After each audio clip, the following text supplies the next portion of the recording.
Di era peradaban modern saat ini, untuk menghancurkan dan melumpuhkan sebuah negara kamu tidak perlu lagi mengirim ribuan pesawat pembom atau menurunkan angkatan militer ke perbatasan. Ada satu senjata pemusnah massal yang bekerja tanpa suara dan tanpa ledakan fisik di lapangan. Cukup dengan memutus akses bank-bank sentral dan bank komersial negara tersebut dari sebuah jaringan pesan antar bank global bernama SWIFT, maka seluruh urat nadi perdagangan luar negeri dan stabilitas ekonomi negara itu bisa lumpuh total hanya dalam waktu satu malam. Banyak orang awam mengira bahwa SWIFT adalah sebuah bank raksasa tempat penyimpanan uang triliunan dolar milik seluruh dunia. Fakta sebenarnya justru sangat mengejutkan. SWIFT atau Society for Worldwide Interbank Financial Telecommunications sama sekali tidak memegang atau mentransfer uang tunai 1 sen pun. Secara teknis sederhana, SWIFT hanyalah sebuah aplikasi chatting raksasa dengan sistem keamanan tingkat tinggi yang khusus dipakai oleh lebih dari 11.000 bank di 200 negara untuk saling kirim pesan instruksi pembayaran. Untuk memahami bagaimana jaringan pesan ini bisa begitu berkuasa, kita harus mundur ke tahun 1973 di Brussels, Belgia. Saat itu ratusan bank dari Amerika dan Eropa sepakat mendirikan sebuah koperasi netral bersama untuk menggantikan sistem pesan teles yang lambat dan rawan kesalahan. Karena didirikan di bawah hukum Belgia, SWIFT secara formal diklaim sebagai organisasi non-politik yang independen dan tidak memihak kepentingan negara manapun di dunia. Bayangkan ketika seorang pengusaha di Jakarta ingin membayar impor mesin ke pabrik di Jerman. Bank di Jakarta tidak memasukkan uang kertas ke dalam pesawat. Mereka mengirimkan pesan kode terenkripsi lewat jaringan SWIFT yang berisi verifikasi identitas, nomor rekening, dan jumlah nominal. Begitu pesan dari SWIFT diterima dan diverifikasi oleh bank di Frankfurt, saldo digital di kedua bank secara otomatis disesuaikan. Tanpa kode pesan SWIFT ini, bank di seluruh bumi tidak akan percaya dan menolak melakukan clearing transaksi antar negara. Disinilah letak paradoks geopolitik terbesar dalam arsitektur keuangan dunia. Meskipun SWIFT bermarkas di Belgia dan berstatus koperasi internasional, Amerika Serikat bersama sekutu Eropanya memegang kendali pengawasan yang sangat dominan di balik layar. Karena hampir 80% perdagangan dunia dan cadangan devisa global diselesaikan menggunakan mata uang dolar AS dan euro, Washington memiliki pengaruh hukum dan politis yang luar biasa untuk memaksa SWIFT tunduk pada daftar sanksi yang dikeluarkan oleh Kementerian Keuangan Amerika. Kekuatan mengerikan dari pemutusan SWIFT ini pertama kali dipertontonkan secara nyata kepada dunia pada tahun 2012. Di bawah tekanan sanksi program nuklir, Uni Eropa dan Amerika memerintahkan SWIFT untuk memutus total koneksi puluhan ban utama Iran. Dampaknya langsung seketika.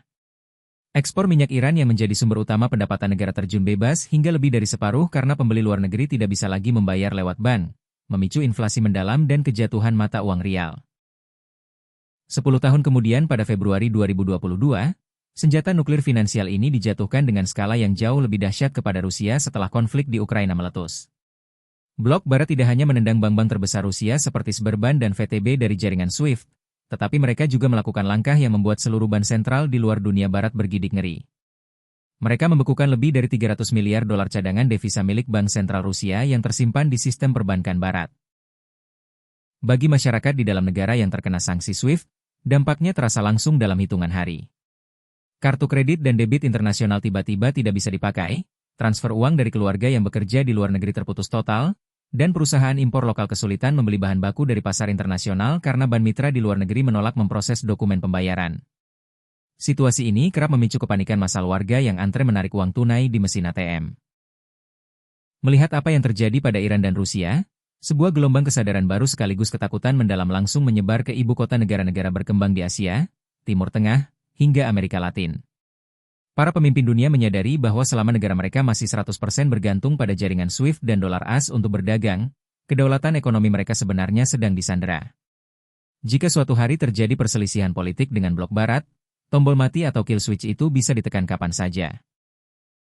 Ketakutan itulah yang menjadi bahan bakar utama mengapa kelompok negara BRICS seperti China, Rusia, India, Brazil, dan Afrika Selatan sekarang sedang balapan dengan waktu untuk membangun sistem infrastruktur keuangan alternatif.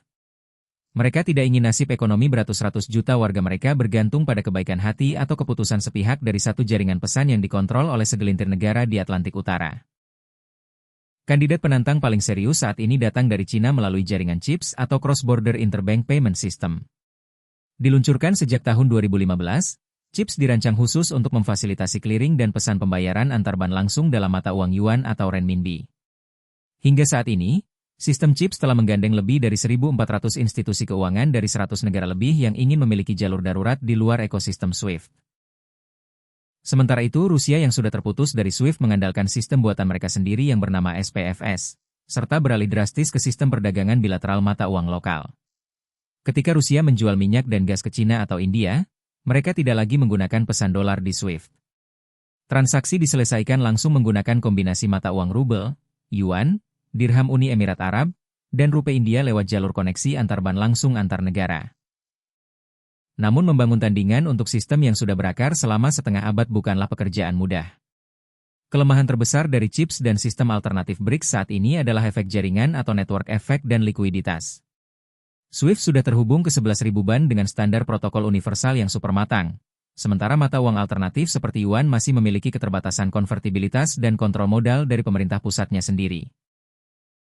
Pada akhirnya, kisah tentang SWIFT membuktikan bahwa dalam peradaban finansial modern, siapapun yang menguasai pipa-pipa komunikasi data dan clearing antar bank adalah penguasa ekonomi yang sesungguhnya.